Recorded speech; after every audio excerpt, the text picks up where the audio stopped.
여러분 안녕하세요. 네, 반갑습니다. 네, 정말 엄청난 일들이 있었던 한 주였죠. 네, 뿐만 아니라 바쁜 일터에서, 학교에서, 가정에서 또 이웃들과 함께 있으면서 짊어졌던 많은 삶의 무게 내려놓고 예배로서 하나님과 하나 되고 성도들과 연합하여 교제하는 하루가 되시기를 간절히 바랍니다. 오늘 교회 소식을 하나 전해드릴게요. 지난주 수요일 날 대청소를 마쳤습니다.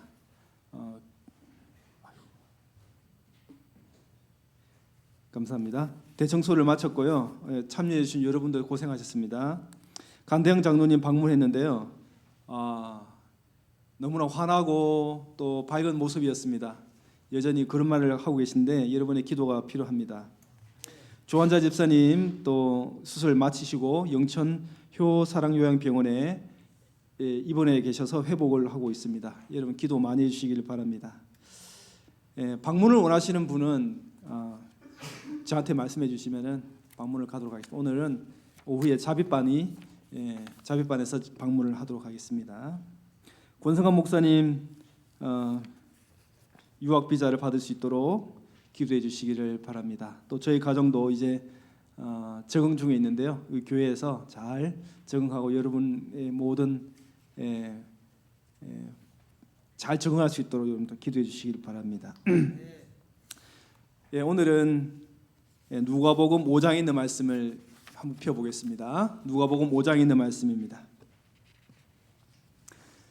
자, 오늘은 이 베드로의 삶을 전체는 아니고 맨 마지막에 이 어떤 한 부분의 베드로의 삶을 통해 믿음이란 무엇인가를 살펴보도록 하겠습니다. 누가복음 5장 1절로 2절에 있는 말씀입니다.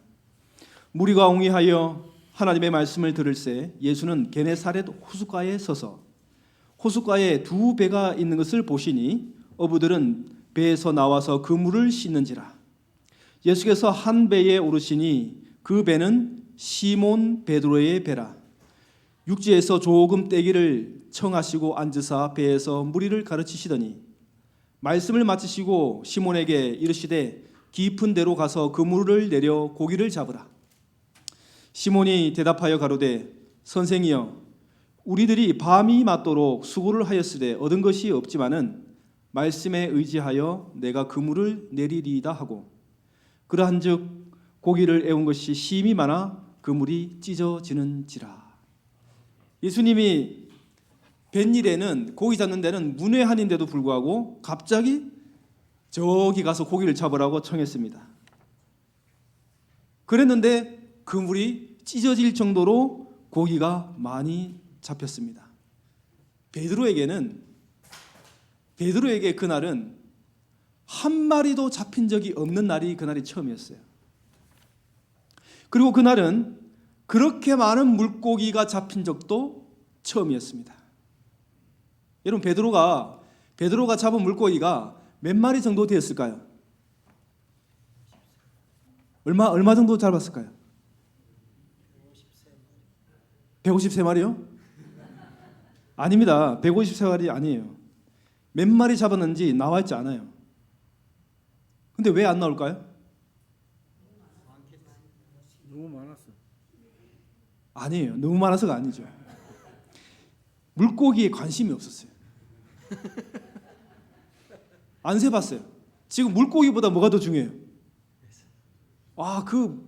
그 물고기를 잡게 하신 분에게 관심이 초점되어 있는 거예요.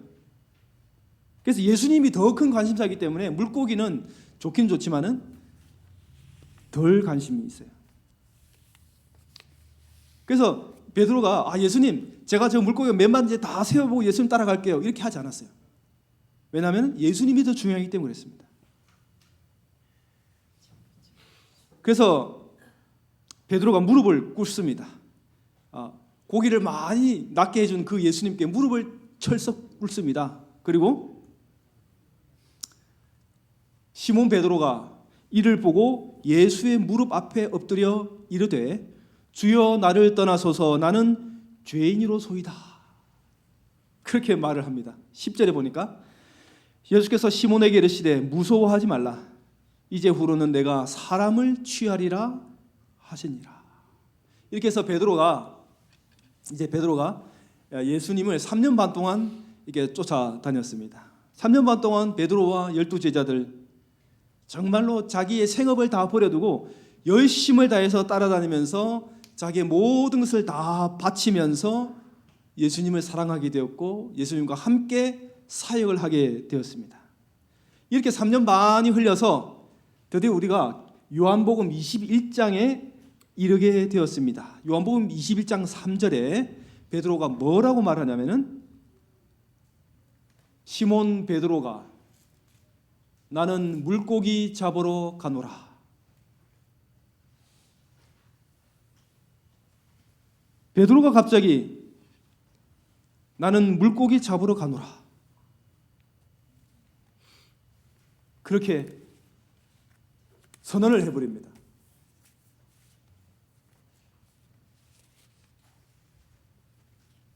자, 이 말씀을 더 깊이 한번 읽어볼게요. 날이 새어갈 때에 예수께서 바닷가에 서셨으나 제자들이 예수신 줄 알지 못하는지라.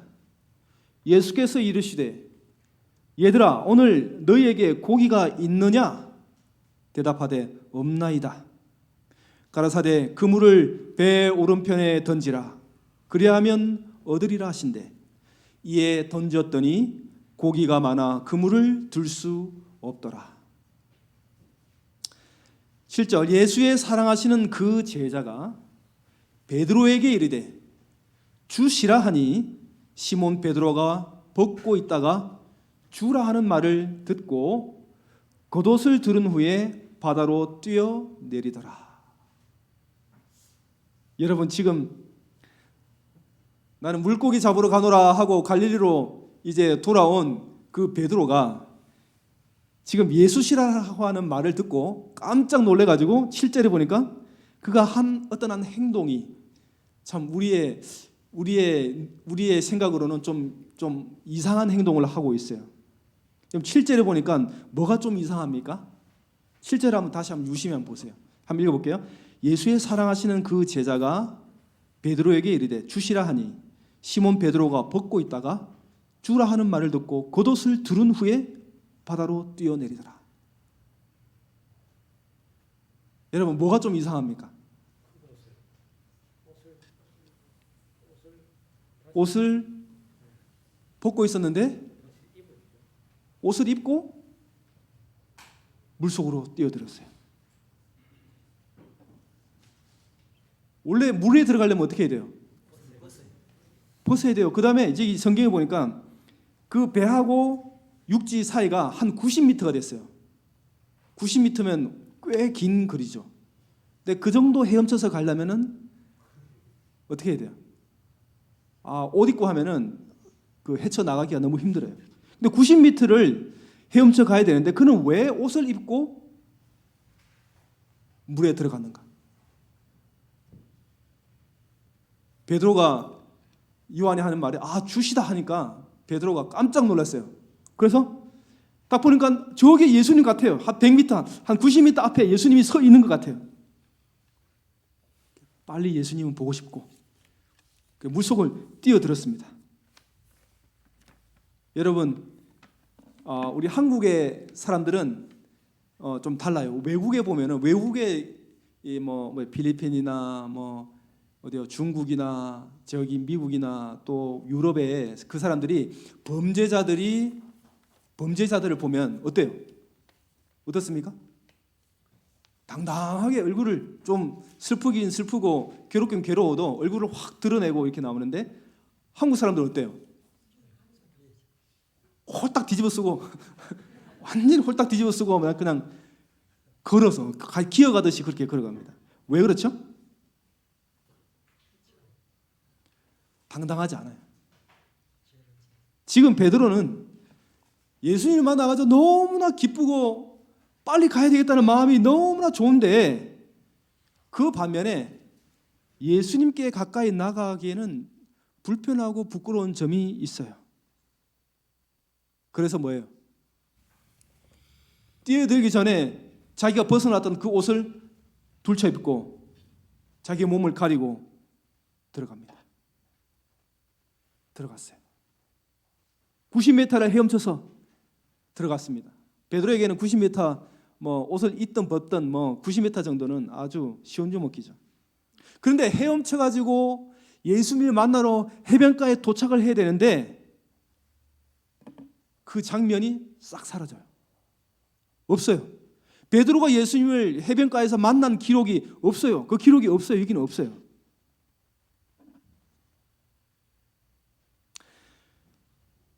(8절에) 보니까 다른 제자들은 육지에서 산 거가 불과 한 50간쯤 되므로 작은 배를 타고 거기 든 그물을 끌고 와서 육지에 올라와 보니 숯불이 있는데 그 위에 생선이 놓였고 떡도 있더라. 90m를 헤엄을 쳐가지고 해변에 왔어요. 예수님 계신 곳으로 왔어요. 너무나 반갑죠. 마음이 들떠있어요. 근데 베드로가 헐레벌떡 와가지고 예수님 보려고 딱 왔는데 어떻게 되죠? 그 장면은 예수님과 제외하는 그 장면은 완전히 사라지고 기록에 의하면은 이 기록된 대로 보면 다른 제자들이 예수님과 해변가에서 불을 피우고 오손도손 얘기를 하고 있는 거예요. 생선 파티를 하고 있는 생선구이 파티를 하고 있는 거예요.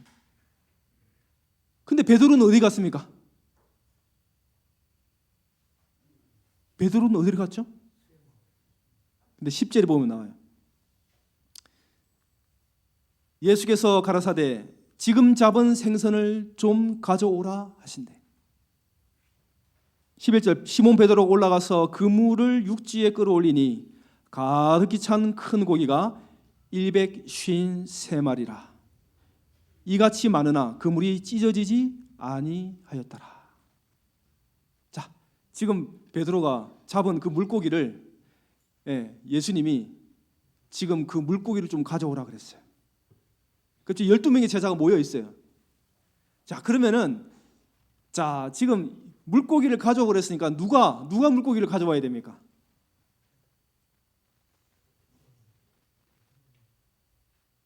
자, 여러분이 지금 우리가 여기 다 모여 있습니다. 다 모여 있어요. 예수님의 제자라고 칩시다. 예수님의 제자가 이리 많으니까 참 좋네요. 예수님의 제자가 이렇게 있는데 이 중에 예수님께서 야, 저기 가서 물 한 컵만 가져와라. 그러면 이 중에 누가 움직여야 돼요? 누가 그 물컵을 떠와야 돼요?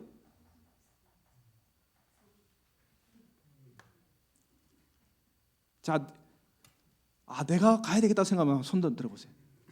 아무도 손 안 드네. 참. 누가 움직여야 되냐면은 제일 나이가 적은 사람이 가야 돼요. 왜냐면은 그 유대 지방의 풍습도 그래 우리하고 똑같아요. 제일 연소한 자가 가서 그 일을 하게 돼 있어요. 베드로가 참 리더십이 강하고 고집도 세고 목소리도 크고 힘도 세기 때문에 나이도 많기 때문에 베드로가 요한에게 그랬겠죠. 요한이 제일 나이가 어리니까 야 요한이 네 가서 빨리 물고기 가져와. 그런데 요한이 안 가고 누가 갑니까? 여러분 그 중에 누가 갔을까요? 베드로가 갔어요. 베드로가 가서 그 물을 육지에다가 끌어올립니다. 요한이 그랬겠죠. 자기가 제일 어리기 때문에 제가 갈게요 하니까 베드로가 말려요. 야 괜찮아 내가 갈게. 넌 여기 있어. 예수님하고 얘기해. 베드로가 물고기를 끌어올려가지고 일일이 다 셌습니다. 다 세봤어요. 세보니까 몇 마리예요? 153마리예요. 여러분 153마리라는 것을 아는 이유가 왜요? 베드로가 그걸 다 세봤어요. 다 세었습니다. 베드로가 뭐 하고 있었냐면은 물고기 세고 앉아 있었어요. 왜요? 베드로는 지금 마음이 불편해요. 괴로워요. 편하지가 않아요. 마음 한구석이 어둡고 불편합니다. 다른 제자들은 어떻게 해요? 예수님 곁에 서서 모닥불을 피우면서 그 곁에 서서 얘기하고 그분의 얼굴을 바라보고 그분의 손을 잡기도 하고 그렇게 하고 앉아 있는데 베드로는 그들 속에 그들의 그룹에 그 그룹에 들어가 앉아있기가 너무나 어색하고 불편하고 있을 수가 없는 거예요. 그래서 그가 자청해서 내가 물고기 가지러 가겠노라 해놓고 자기 혼자 가가지고 저 물가에 앉아가지고 뭐하고 있어요? 한 마리, 두 마리, 세 마리, 101마리, 104마리 세다가 까먹어요. 아이씨 하다가 다시 한 마리, 두 마리, 세 마리. 여러분, 예수님이 물고기를 153마리나 잡게 해주셨는데 그게 하나도 안 기뻐요. 어두운 마음으로 물고기를 세고 앉아 있습니다. 여러분, 우리는 어떻습니까? 많은 경우에 우리가 이 베드로가 물고기 세고 있는 것처럼 낙담하고 불해졌고 의기소침해서 그렇게 살았던 경험이 우리에게도 있죠. 예수님과 더 많은 시간을 보내고 싶고 예수님과 더 깊이 교제하고 싶고, 그런데 우리는 뭔가 부끄럽고 어색하고 다가가기 힘들고 마음속에 뭔가 캥기는 게 있어요. 지금 베드로가 바로 그 지점에 붙잡혀 있습니다. 근데 베드로가 왜 그렇게 했습니까? 베드로가 왜 예수님이 계신 그 모닥불 곁에서 숯불을 쬐면서 예수님과 함께 있지 못합니까? 그는 예수님을 부인했기 때문입니다. 9절에 보시면은 베드로가 헤엄을 쳐가지고 헐레벌떡 와서 예수님 곁에 탁 도착해서 예수님을 보려고 하는데 예수님 바로 앞에 뭐가 있었습니까? 숯불이 있었어요. 활활 타오르는 숯불이 먼저 눈에 확 띄었어요.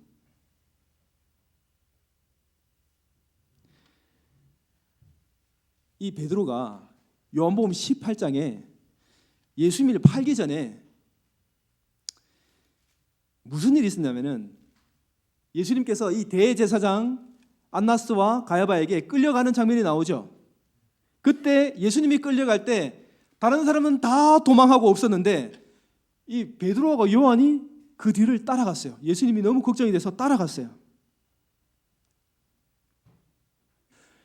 17절에 문 지키는 여종이 베드로에게 말하되 너도 이 사람의 제자 중 하나가 아니냐 하니 그가 말하되 나는 아니라 하고, 그때가 추운 고로 종과 하속들이 숯불을 피우고 서서 쬐니 베드로도 함께 서서 쬐더라.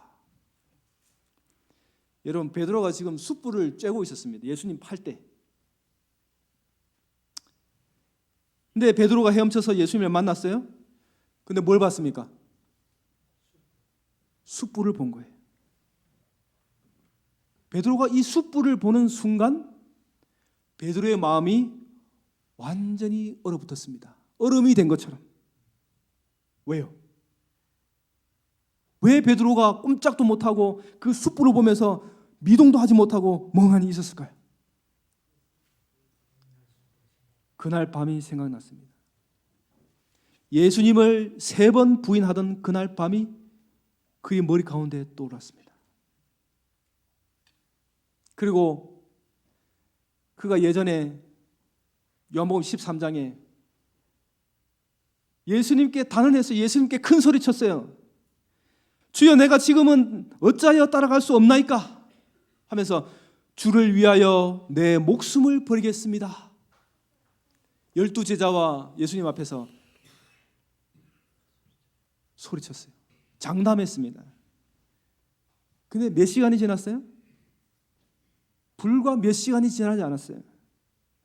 그런데 그 큰 소리 치던 베드로가 어떻게 했습니까? 3번이나 예수님을 부인하고 있었습니다. 이런 걸 아시고 미리 예수님께서 내가 진실로 너에게 이르노니 닭이 울기 전에 내가 나를 3번 부인하리라.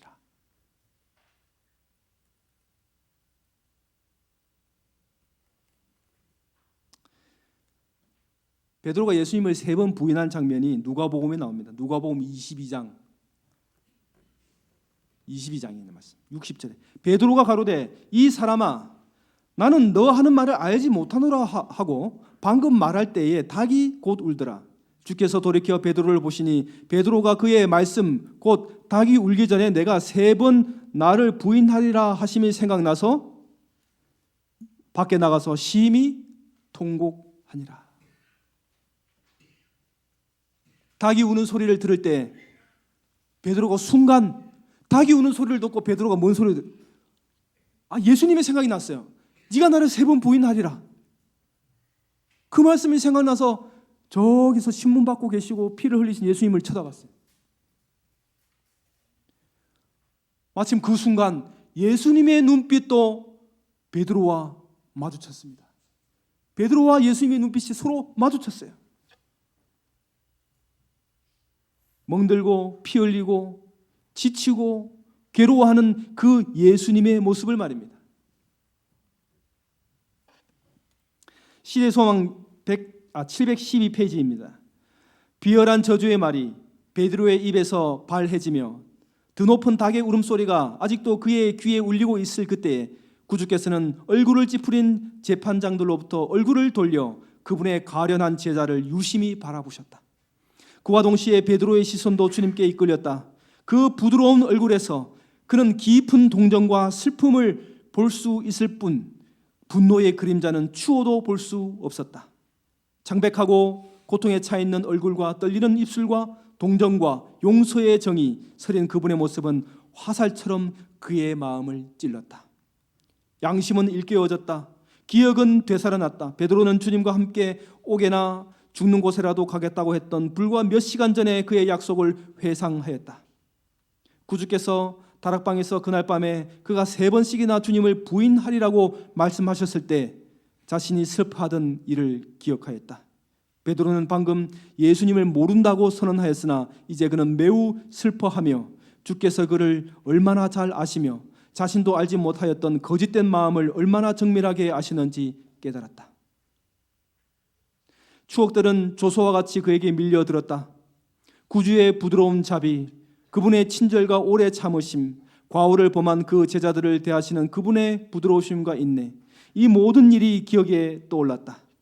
그는 자신에 대한 심한 혐오감을 가지고 자기가 예수님의 은혜를 저버리는 것과 자신의 거짓과 거짓된 맹세에 대하여 반성하였다. 베드로가 한 번 더 주님을 바라보았을 때 그는 한 괘씸한 손이 주님의 얼굴을 치는 것을 보았다. 그 장면을 보고 더 이상 참을 수 없어서 그는 비통한 마음으로 재판장을 뛰쳐나왔다. 베드로는 홀로 외로이 어두운 곳을 헤치며 나아갔다. 그는 어디로 가는지 알지 못했고 어디로 가든 상관하지 않고 나아갔다. 마침내 그는 자신이 겟세마네 동산에 와 있다는 것을 발견했다. 불과 몇 시간 전에 일어났던 광경이 그의 마음에 생생하게 떠올랐다. 피땀에 젖어 고민으로 떨고 계시던 고통스러운 주님의 얼굴이 그의 앞에 떠올랐다. 그는 몹시 양심의 가책을 받아 그 시련의 시간에 그분과 연합했어야 할 자들이 자고 있었던 일과 예수께서 홀로 기도하면서 눈물을 흘리시고 고민하시던 일을 기억하였다. 그는 시험에 들지 않게 깨어 기도하라고 하신 예수님의 엄숙한 명령을 기억하였다. 그는 다시 재판정에서 일어난 광경을 회상했다. 그가 구주의 굴욕과 슬픔에 가장 무거운 짐을 더했다는 사실을 알고 그는 애통하는 마음은 몹시 괴로웠다. 예수께서 당신의 아버지께서 자기의 영혼의 고통을 토로하시던 바로 그곳에 와서 베드로는 자기의 얼굴을 땅에 대고 죽기를 원하였다. 여러분, 베드로가 왜 물에 뛰어들기 전에 옷을 입었는지 아시겠죠? 예수님과 함께 있지 못하고 왜 물고기나 새고 있었는지 아시겠죠? 그는 예수님과 눈을 마주칠 수 없습니다. 그래서 그는 물고기나 새고 앉아 있습니다.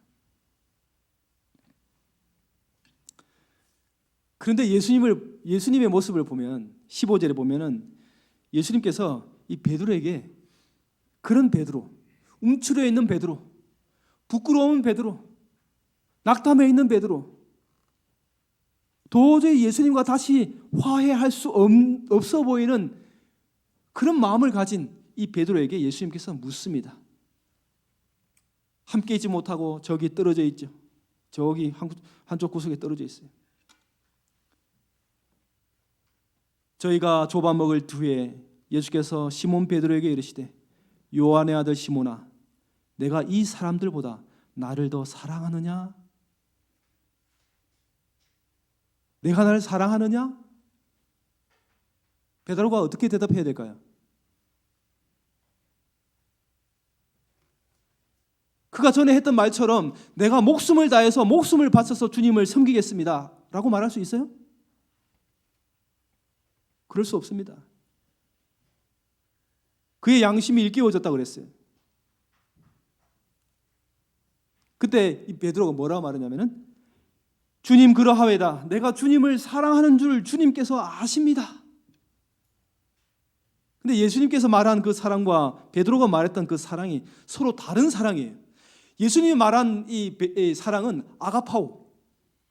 그런데 베드로가 말한 이 사랑은 필레오예요.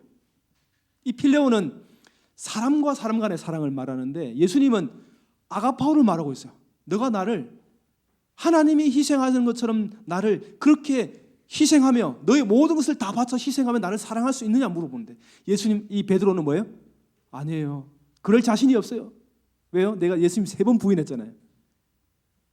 그러니까 베드로가 아가파오 할 자신이 없어요. 자기의 모든 것을 희생할 자신이 없어요. 그래서 예수님 저는 그냥 당신을 좋아합니다. 내가 예수님 3번 부인했는데 내가 예수님 모든 걸 바쳐 사랑할 수 없어요. 그런데 나는 정말 당신을 너무 사랑합니다. 그런데 예수님께서 다시 부릅니다. 베드로야 내가 사랑하냐? 아가페 사랑하니? 근데 베드로가 늘 얘기합니다. 예수님 아시잖아요. 내가 예수님 3번 부인했잖아요. 근데 아가페요. 완전한 하나님의 헌신처럼 당신을 사랑할 수는 없을 것 같아요. 2번째 질문합니다. 베드로야 네가 나를 아가페 사랑하느냐? 베드로가 대답합니다. 예수님 아가페오는 못하겠고요. 그냥 필레오 할게요. 인간적으로 주님 사랑할게요. 내가 예수님 3번 부인한 경험이 있어서 도저히 그렇게 못할 것 같아요. 마지막으로 물어봅니다. 근데 마지막 때는 질문을 바꿔요. 베드로야 네가 나를 필레오 하느냐? 필레오 사랑하느냐? 예수님 그날 밤 보셨잖아요. 그날 밤 당신을 부인하던 저 모습을 보셨잖아요. 제가 어떻게 뻔뻔하게 당신을 사랑할 수 있다고 말하겠습니까? 이때 예수님께서 베드로를 보고 뭐라고 말씀하시냐면은 그때에 예수님께서 내 양을 먹이라 이 3번을 말합니다. 내 양을 먹이라. 한 번 물어보고 내 양을 먹이라. 한 번 물어보고 내 양을 먹이라. 내 양을 치라. 베드로에게 그렇게 하시고 나서는 베드로에게 마지막으로 나를 따르라 고 말씀하십니다. 베드로가 옛날에 했던 말 내가 주를 위해서 내 목숨을 바치겠습니다. 이랬을 때 예수님은 뭐라고 대답했습니까? 예수님이 대답하시되 내가 가는 곳에 네가 지금은 올 수 없겠다 말했어요. 예수님을 위해서 죽음을 불사했던 그 사람에게 지금은 못 따라온다고 말했습니다. 왜 못 따라온다고 그랬어요? 이 베드로의 믿음은 내 목숨까지 바쳐서 예수님 따라오겠다고 한 이 베드로의 믿음은 예수님에 대한 믿음이 아니에요. 그는 자기 자신에 대한 믿음이에요. 내가 이 정도면 내가 12제자 중에 제일 인정받는 사람이고 내가 예수님의 수제자고 이 정도면은 예수님은 이렇게 생각하고 있었던 거예요. 그건 예수님의 능력을 의지해서 따라가야 되는데 내가 이 정도면 된다. 이 정도면 예수님이 이 나라의 왕이 되면 메시아가 되면 나 이 나라 이 이스라엘에서 최고의 권력을 가진 사람이 나야라고 하면서 그런 믿음을 가지고 있었던 거예요. 그래서 예수님이 그런 마음을 이미 읽고 계셨기 때문에 예수님께서 야 베드로 너 안 되겠다. 너 지금 그 마음으로는 그 믿음으로는 나를 따라올 수 없어. 그런데 지금은 뭐라고요? 지금 요한복음 21장에 그 해변가에서 고기를 먹으면서 예수님께 3번 질문하고 난 다음에야 이제 베드로의 진심을 한 거예요. 베드로의 자기의 진심을 알게 된 거예요. 그때 예수님께서 야, 이제 됐다. 이제 너는 나를 따라올 수 있겠구나.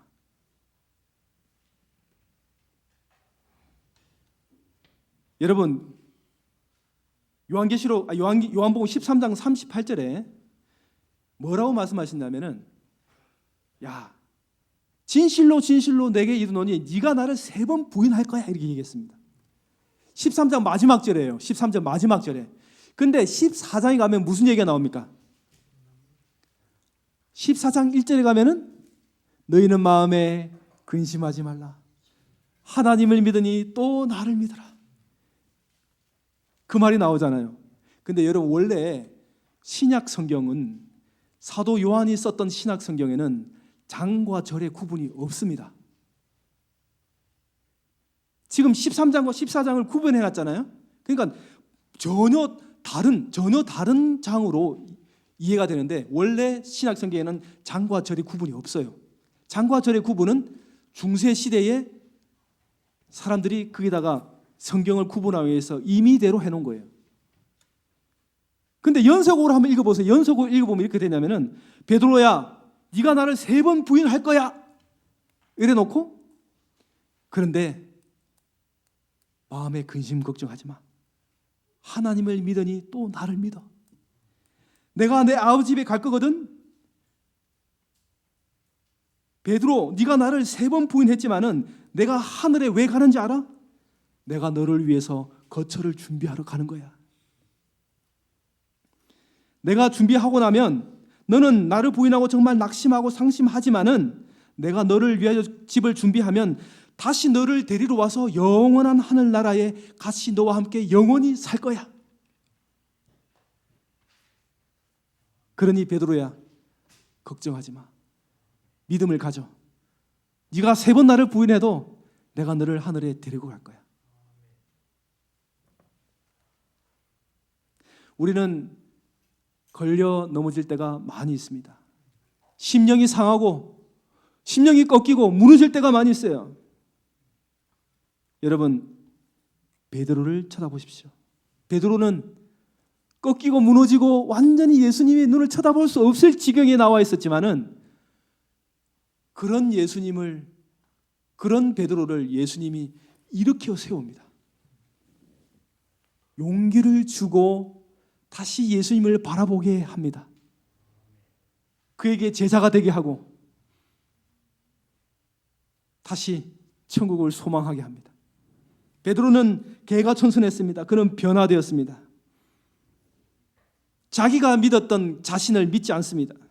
오로지 주님의 능력을 의지하는 베드로가 되었습니다.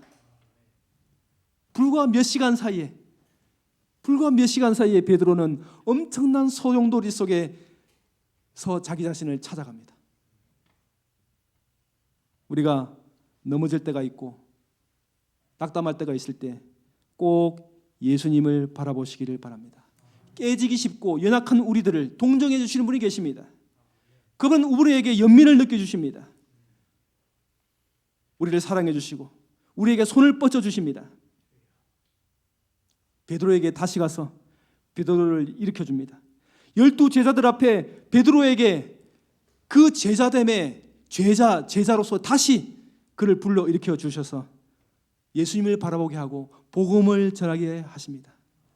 오늘 우리도 우리의 삶의 가운데 그런 때가 있었거나 혹은 그런 중에 있거나 앞으로 그럴 일이 있더라도 우리 꼭 예수님을 바라보시며 생활하시다가 예수님 오시는 그날에 예수님을 따라가다 예수님의 제자가 되는 여러분과 저가 되시기를 간절히 바랍니다. 하나님 아버지, 저희의 믿음 없는 것을 도와주시옵소서. 때때로 의심하고 마음에 병이 깃들 때가 많습니다.